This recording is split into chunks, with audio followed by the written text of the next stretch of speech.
Okay, is it? Yes. Yeah. Sorry about the situation because there are some construction work near my office, so I just switch off the noise. So I think we are now can move to the panel discussion part. And I understand there's some delay, but I hope we still can spend maybe 10 minutes for the panel discussion.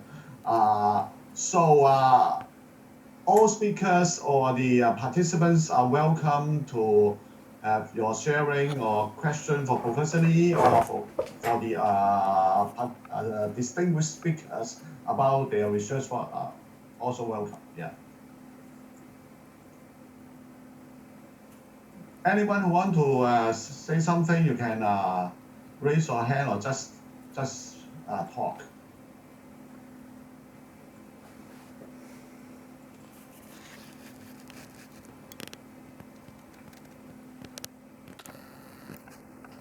Well, Professor Lee, this is Chi Chen, and I joined in the session a bit late because I made a mistake regarding the time.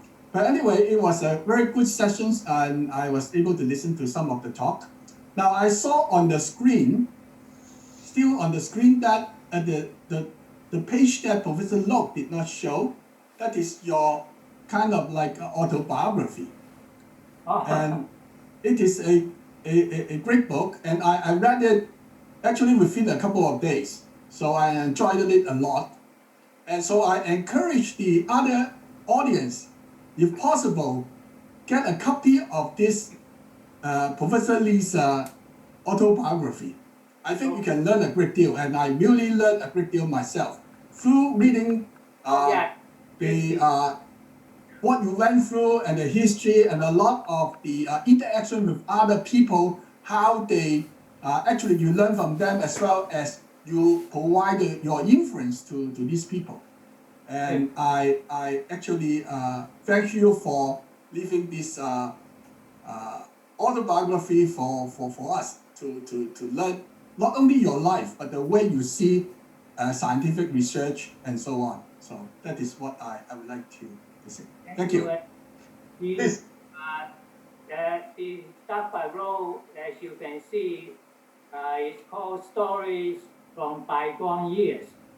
The intention was to leave some stories for my grandkids so that when they grow up, they know something about the family history. So it's really for kids, not for a scholar like Mr. Chi Chen. It's in 2 volumes because it's 800 pages and lots of photographs. I think some of you may be in the pages. I should have asked your permission, but it's too late now. So anyone who want to have a soft copy of this books, Yes. you can send email to Professor Lee, right? Send email to. Soft copy is easy. Yeah, just email me and I'll send you the file. Yeah. Or send email to me is also okay. Send me email to me or to Professor Lee. I will let you have a copy of it. Yeah. Yeah. To find your email though. Easy to find my email than find your email. I mean it's a lot of pages. 800. So yeah, I'm not doing research now, so it keeps my mind active. So maybe we delay Alzheimer. You have a second career now. You writing book review now, right? Well, about a couple of months ago, I had some correspondence with a music professor, a retired music professor at Yale. He wrote a book called The Hidden Habits of Genius. Hidden Habits of Genius. His name is Professor Craig Wright. So I read his book and I sent some comments. I guess the comments he liked, and he asked me why don't you write a book review and post it in Amazon if I bought it from Amazon? So I told him I never attempted to write a book review, but I'll try. So I wrote a review, I posted on Amazon, and I guess he liked it. And then he said, hey, I found a second career for you. Why don't you write book reviews? Okay. So he said it's not as crazy as it sounds.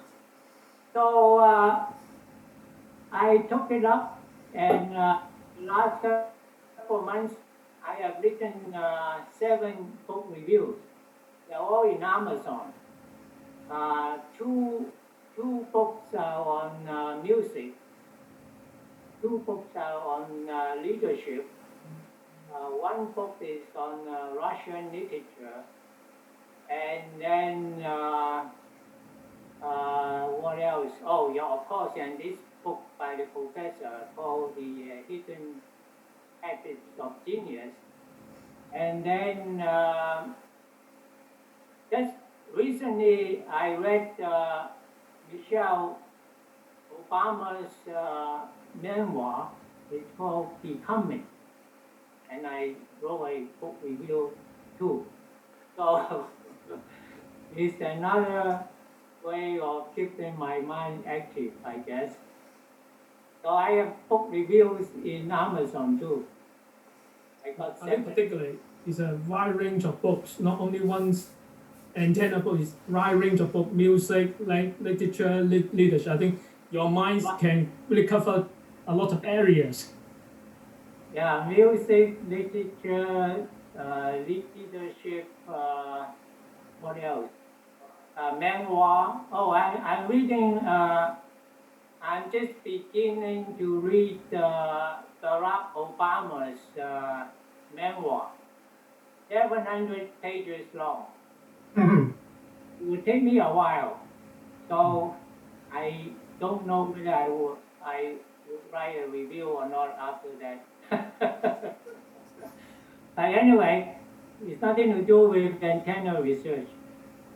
I haven't written a review on an antenna book. Anyone want to publish an antenna book, then I'll review it. Very nice, very nice. Very nice, yeah. Okay, so you can see in this front pages of the 2 volumes, they are the places I have worked, you know. So in volume 1, there's City U, Chinese U, there's a laboratory in Boulder called National Center for Atmospheric Research. And the Aurora is a summer job I took when I was a summer student long time ago in Canada, northern Manitoba. And in volume 2, University of Toledo, University of Missouri, University of Mississippi, and finally the retirement trip to Yosemite. So I finished, took me a year to write the thing, and I finished before the pandemic, as you can see, 2019. So I don't know, I guess I have to add some more chapters now. Yes, this will be the second edition, right? To be available soon, second edition. I guess it will be the 3rd volume because the 2nd volume, you know, is done. So whatever comes after that, I guess you call it the 3rd volume. I'm just kidding. But anyway, I want to thank everyone, all the invited speakers. It's really a great honor. I never imagined that I don't deserve it. Really, You can see, Professor Lee's, all your good friends are still just staying with you now. because I know some places like Professor Safai and Professor Long in their place is midnight, right? Already, right? So Oh, are they still there? yeah, they're still here. But, Oh, You know, Professor Lee, you and I have a connection with George Sinclair, right? well, when I come to Toronto, either Sinclair or Professor J.L. Yan would be my advisor. In fact, I think we will be about similar times, so we may Right. overlap if I had gone to Toronto, right? Yeah. When did you say So they're from 64 to 69. 69? Well, if I went to Toronto, U of T, I would gone there in 1963, and then when were you there? I was there from 64 to 69.